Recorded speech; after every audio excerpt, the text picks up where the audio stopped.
Welcome back to Book Club Preview.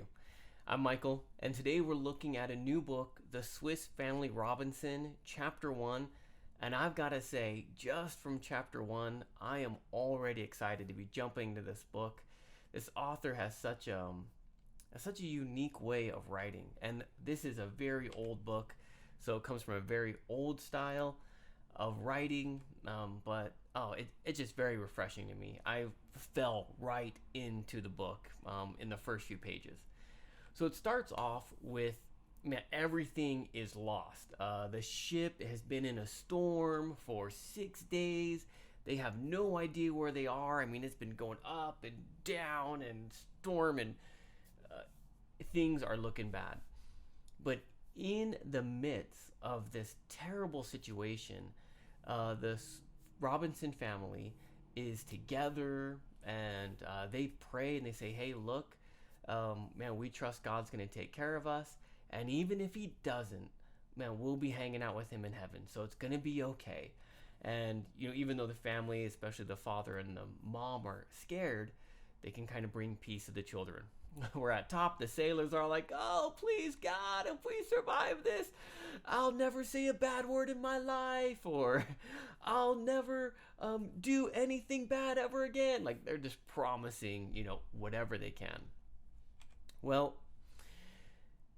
even though things look bad, a father says, hey, everything doesn't look, let's look on the bright side.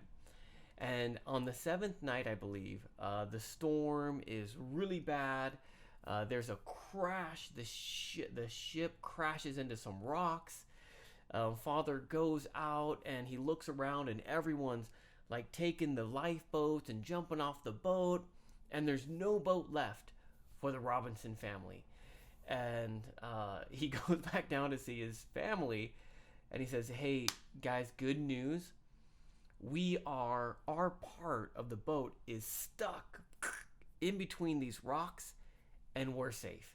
We're still above water. And I think the rest of the boat is kind of halfway in the water, but they're safe. And so they end up trying to think of what they're going to do for tomorrow. They say, hey, maybe the storm will stop and we can swim to wherever we crashed. So let's eat some food tonight and go to sleep. Well, in the morning, the storm does blow by. And even though the morning's still a little bit windy, it's slowly starting to calm down, and the sun is rising, and they can see hope on the horizon. And they start to plan, okay, what are we going to do? How are we going to go way over there to that island and make sure everyone is safe? So the family goes around the boat and starts getting supplies. The oldest son goes and gets some guns. The next son gets some tools. The youngest son goes and finds some dogs and gets like a bunch of little treasures and things. Mom is doing some stuff too, and I think there might be another son. I kind of lost track of the children. But everyone starts to prepare. And father starts to get these barrels and cutting them in half, and this is from, I think, the youngest son's idea, and making boats with them, huge rafts or tubs that each family member can sit in, and then they can row to the island, which is what they do. They get everything set up, and it's actually too heavy to move, so they end up needing to roll it and use a lever, and it works. But the whole day is gone, and they go to sleep again at night in the boat. And in the morning, they get up and they put everything in this raft, really is what they make, and they sail out into the open sea. And in the boat, there's actually a cow and some sheep, some chickens and different birds and things like that. They let the birds go. They take the chickens with them, but they plan to come back for the larger animals later.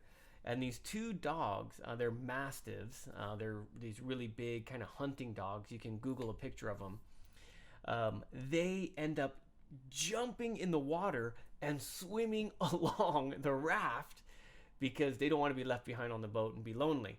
And so they kind of swim along as the two older boys are paddling and father's in the back kind of steering.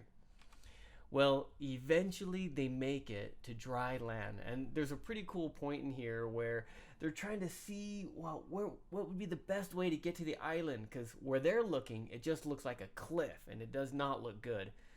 And the youngest kid says, "Oh, Dad, here, I brought a telescope." And so the dad's like, "Oh man, thank goodness." The little kid is just getting all these different trinkets that actually end up helping a lot. He takes out the telescope and he's looking, and he sees a nice open bay where kind of a stream is coming out, and like the ducks that they released are kind of swimming that way, and they head towards dry land. And they get there and they all get on dry land and they're hugging, and oh, they're safe. And man, this is a pretty intense part. It's fantastic. They're on dry land, and then not dinner time yet. Then they start doing a whole bunch of different activities. The first son goes off hunting. The second son goes kind of exploring and kind of relaxing. The first son is very energetic. The second son is more lazy, which is one of our vocabulary words. We'll learn a little bit later. There might be another one there somewhere. Oh, and then I think there's even another one. Sorry, I can't remember. But the littlest one is hilarious. But they all start going on doing these different activities.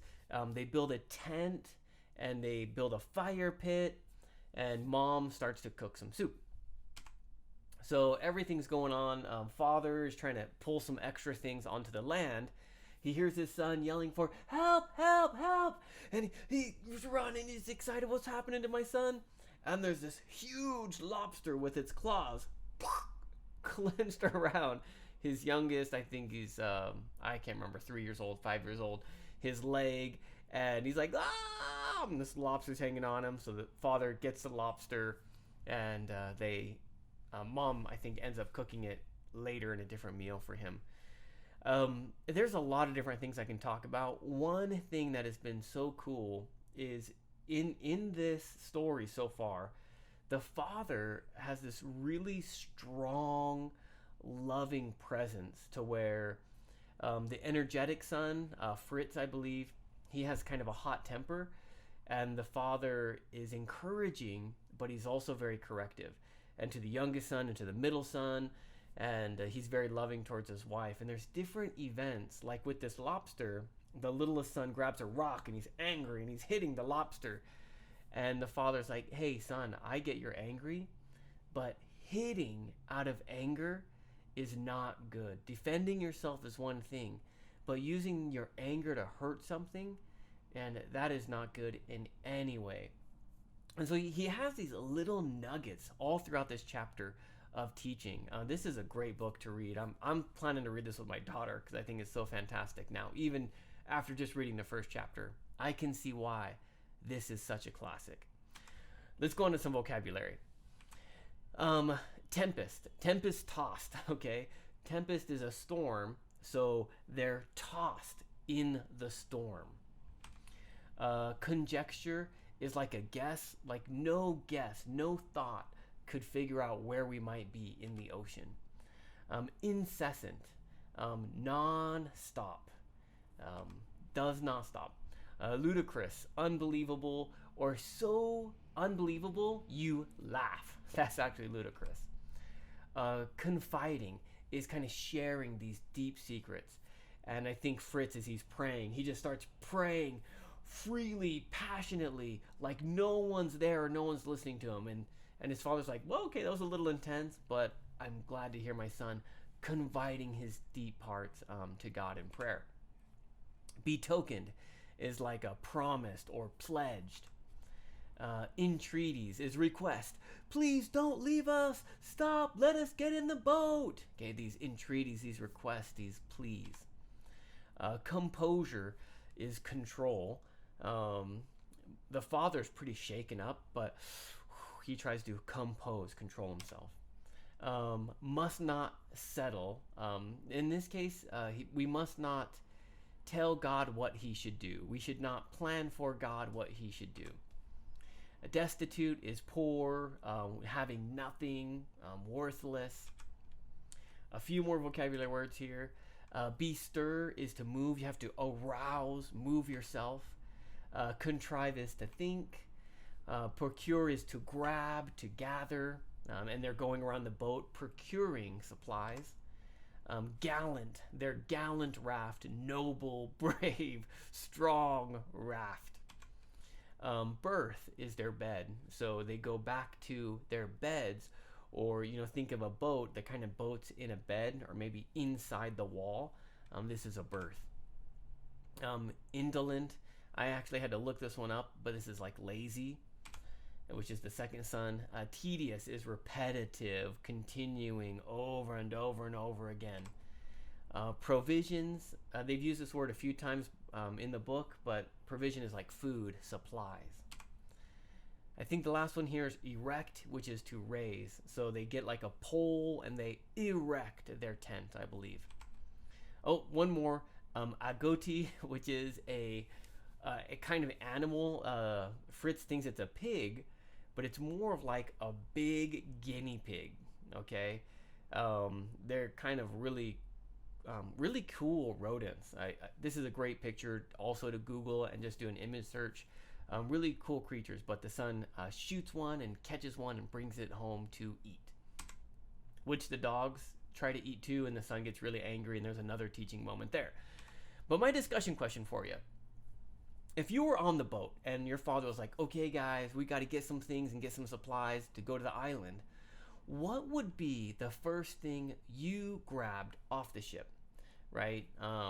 Father, or the first son grabbed weapons, second son grabbed tools, third son grabbed just trinkets and fun things, mother grabbed some seeds, we find out later, and different stuff like that. Father just gets some major supplies, like these soup cakes, things like that. Well, now don't think logically. If I was imagine you're in the moment and dad says, guys, get whatever you need. We need to get some stuff so we can go. What's the first thing you just like, oh, I'm going to get this. What's the first thing that comes to your mind that you would want to grab? And of course, please make your own discussion question. That is all the time that we have for today. But thank you so much for joining me for this episode of Book Club Preview. I'll see you soon. Bye-bye.